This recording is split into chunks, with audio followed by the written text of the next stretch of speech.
திருப்பூரில் உடையில் அதிக பட்டன்கள் இருந்ததால் நீட் தேர்வு எழுத மாணவிக்கு அனுமதி மறுக்கப்பட்ட நிலையில் பைக்கில் அழைத்துச் சென்று புதிய உடை வாங்கி கொடுத்துள்ளார் பெண் காவலர் ஒருவர். இதுகுறித்த கூடுதல் தகவல்களை செய்தியாளர் பாலாஜி பாஸ்கரிடம் கேட்கலாம்.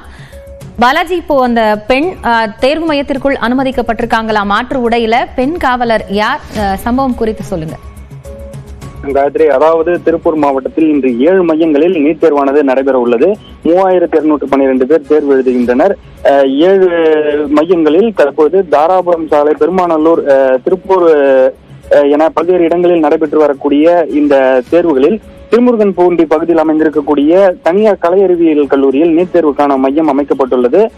இங்கு காலை முதலே தொடர்ந்து மாணவ மாணவிகள் வருகை தந்து நீட் தேர்வு மையத்திற்குள் சென்று கொண்டிருக்கக்கூடிய சூழ்நிலையில் ஒரு மாணவி உடையில் அதிக அளவில் பட்டன்கள், அதாவது அவர் அணிந்திருந்த சுடிதார் உடையில் ஏராளமான பட்டன்கள் இருந்ததால் அவரை அனுமதிக்க முடியாது என பாதுகாப்பு பணியில் ஈடுபட்டு இருந்த ஊழியர்கள் தெரிவித்தனர். இதனைத் தொடர்ந்து அவர்கள் என்ன செய்வது என தெரியாமல் பட்டன்களை அகற்ற முயன்றனர். இதனைத் தொடர்ந்து அங்கு பாதுகாப்பு பணியில் இருந்த மகளிர் போலீசார் ஒருவர் மாணவியை தனது இருசக்கர வாகனத்தில் அழைத்து சென்று வேறு துணி வாங்கி கொடுத்து அதனை அணிய வைத்து தற்பொழுது தேர்வறைக்கு அனுப்பி வைத்திருக்கின்றனர்.